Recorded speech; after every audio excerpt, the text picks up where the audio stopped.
Who want one last trip to the long trail? Oh, wow! Wow! Welcome back to the channel, everyone. Today we're going to be talking about the balancing ideology behind Tekken 7. Now, I have some tweets in here from the Tekken game director, and I do want to break it down and discuss it because right now in Tekken 7, even at the end of its lifespan, the balancing is still controversial.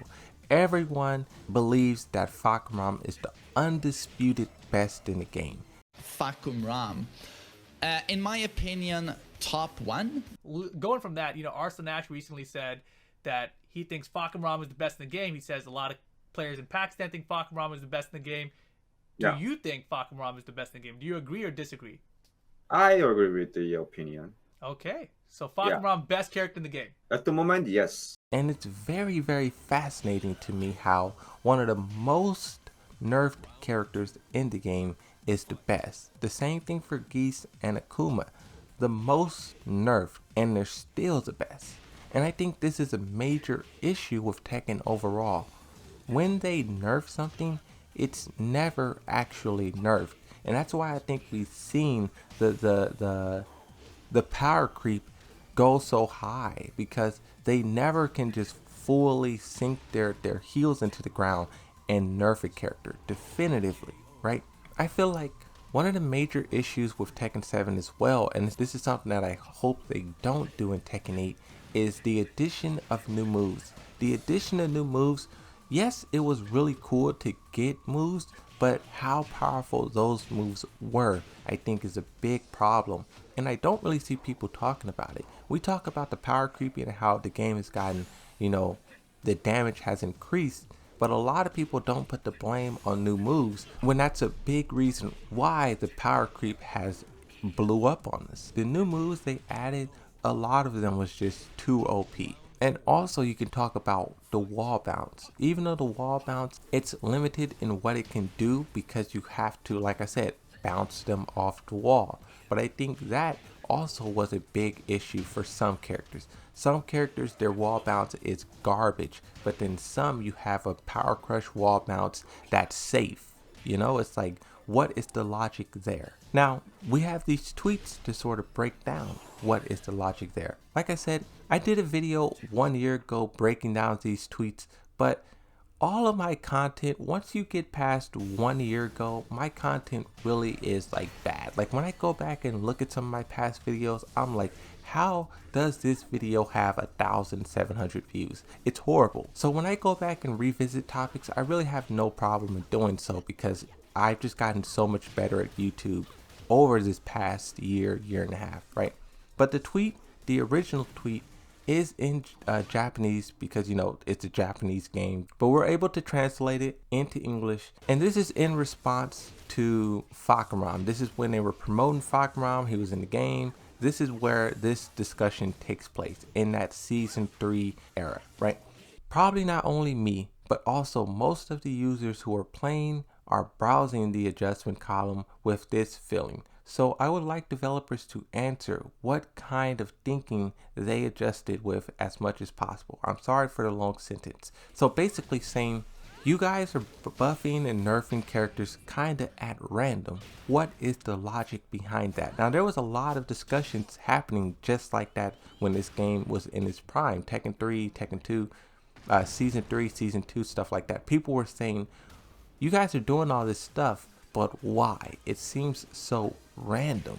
The game director responds, for the balance adjustment of Tekken 7 version 3.30, we selected characters that should be adjusted based on the usage rate and win rate, including global tournament preliminaries such as Tekken World Tour. Of course, in the future, other characters will also make adjustments as necessary. When they balance Tekken 7, the game director is saying that they take into account win rates, usage rates, and tournament, how the character is doing in tournaments. Are they being used a lot?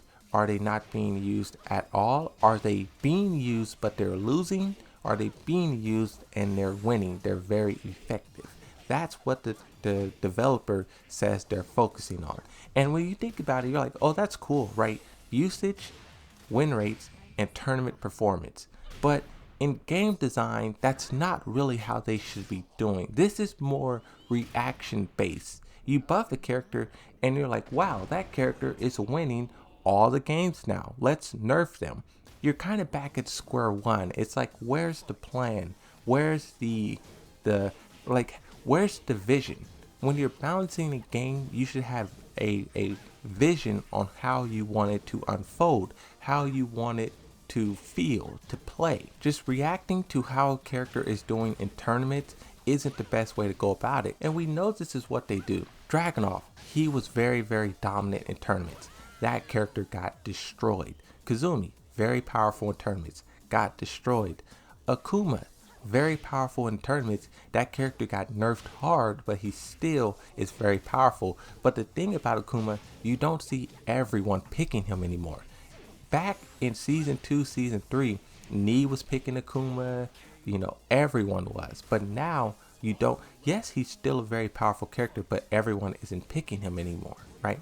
Now, to give you more insight, because I know when I say things, people disagree with like what I'm saying and they, you know, say I'm wrong, which is fine. But Wonky is another important figure of the community and they describe it perfectly. They do a translation of the tweet that I just read, but then they respond to their own tweet and they kind of just give their opinion on it.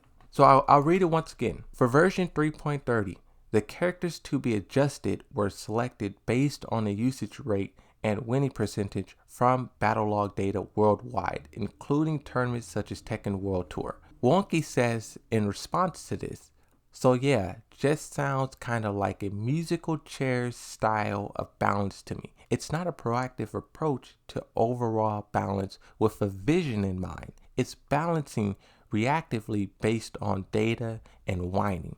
And that's the thing, right? That is what I really think the problem with Tekken 7 is. They don't have a vision. They don't look at these characters and say, this is how we want this character to feel, to play, to be.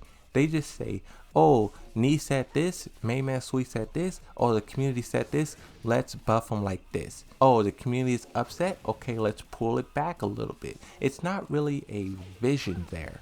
And I think that's very odd, you know, just to really drive the point home, because I know this tweet that I'm talking about is over a year old. This is when Fahkumram was releasing and everyone was like, what? Why is this character so powerful? We were just dealing with Leroy. Now you're giving us another broken OP character.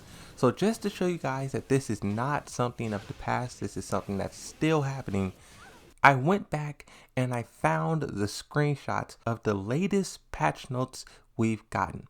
All the way back in May 27th, we got the final update, the final balance for Tekken 7.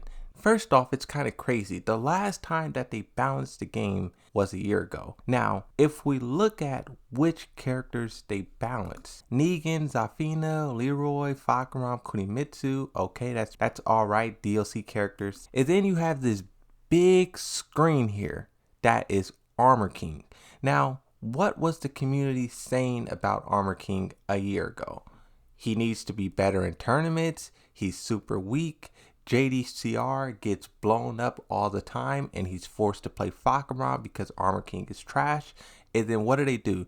Listening to the community, reacting to what the community is saying, they buff him. They give a whole page exclusively for Armor King. Eddie, another character people say is extremely weak. They pretty much give him a whole entire page. They're reacting to what the community is saying. They're not looking at anything else but what the community is complaining about. And I get it, you know, you get a bunch of tweets and you get a bunch of people crying and saying, oh, this character is this character is that. But there's no vision there. There's no plan there. Another full page dedicated to Lily. Another character people were saying, buff this character, she's too weak. But the major ones in here is definitely Lily, Eddie, and Armor King. And Heihachi. Did I talk about Heihachi? I seen Heihachi in one of these screenshots. I can't find it now. But it's like These are the characters the community was complaining about mostly, right? And I don't think they should be doing that. It's like they even did the same thing with Gigas and Lars. When you look across the board to other video games like Smite, I know I draw comparisons from Tekken and Smite a lot, but these are two games that I'm very, very invested in. So I compare and contrast a lot. In Smite, in their recent update, they buff the mages. Mages are the ones who sit in the middle of the map. But before the buff, you would have hunters who are on the left side also being in the middle. And they said, no, we don't want that. We don't want hunters to be in left and in middle. We want mages to be in the middle. And we don't want to go back to having all these hunters in mid and all that kind of stuff, because remember, not that long ago, mages weren't being played a whole lot in the mid lane, especially at a high level. So we're trying to find this middle ground. We've decided on 12 instead of 13 to go on the err on the side of caution a little bit. And that is a vision. They have an idea of how they want the game to be played. If the game is not being played how they want, they're going to buff and nerf. And that's the thing, they didn't even nerf the hunters. They just buffed the mages so that they are better than the hunters in mid. And it's like, that is a vision. Tekken don't do that. They don't look at the game and say, wow, people are doing this. We don't want them to. We want the game to be played like this. We want this to happen. We want these sort of interactions. Let's buff this aspect, nerf. They don't do that. In Tekken 8, when it comes to balancing, I hope they take a more proactive approach. I hope they have a vision on how they want the game to be balanced, to be played. Yes, there's going to be a lot of people complaining, because that's something that the Tekken community loves to do, is complain about things. But they have to be able to still not only listen to the community, but still implement their own vision, their own goals. I don't know. I just want to go back to this topic because I think it's an important topic, and this will continue into Tekken 8. The whining, the complaining, but also the winning, the buffing, the nerfing, the DLC characters, all this stuff will continue because it's kind of like unresolved. Like, the reason why people are upset with Tekken 7 is because a lot of the issues is unresolved. There's a huge imbalance in the roster and which ones are strong, which ones are not. It's unresolved in Tekken 7, and maybe, here's the thing, maybe they are taking that extra time and that extra focus in making Tekken 8 a very balanced game from the start. But you have to wonder, will the power creep and all of these things happen to Tekken 8 as well? I don't know. I just want to revisit this topic because we have the tweet here from the game director saying how they balance the game. Now, mind you, this is over a year old. This is when this is before Fahkumram was actually released. So they could have changed some things and learned and, shifted the way they do things. But I think the way that Tekken 7 is now at the end of its lifespan is not pretty. And they just have to be more proactive in the future, right? But that's it. That's everything I want to talk about. And just revisit this tweet because this tweet is very important. It's rare when we get tweets like this, concrete facts from the developers on how they do things. So when we do, I think it's important to remember and to archive it, right? But that's it. Thanks for watching. I'll see you guys next time. Bye.